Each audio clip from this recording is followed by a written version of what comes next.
La 16e conférence des chefs d'État et de gouvernement du CILS s'est conjointement tenue avec la 10e de l'autorité du bassin du Niger et le sommet ordinaire de l'Agence panafricaine de la Grande Muraille Verte. Leurs membres ont en partage des enjeux et défis communs, comme ceux liés au financement des différentes structures. Souligner la nécessité de solutions communes.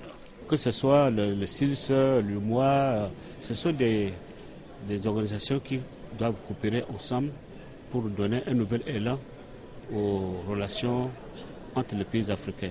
L'autorité du bassin du Niger, il y a eu l'initiative sur les changements climatiques.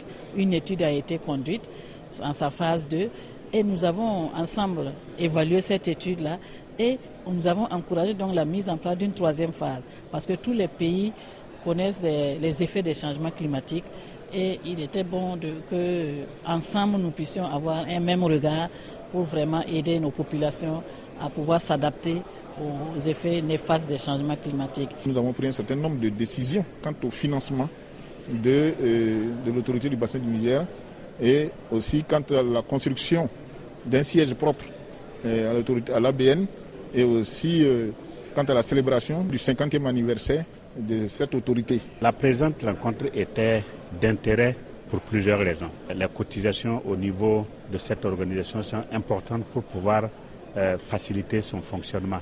Donc il y avait beaucoup de retard sur ce plan et il fallait donner des instructions et les chefs d'État l'ont fait. S'agissant du CILS, les arriérés de cotisation des États membres s'élevaient à 730 395 851 francs CFA au 31 décembre 2011 pour un budget établi à un peu plus de 13 milliards de francs CFA.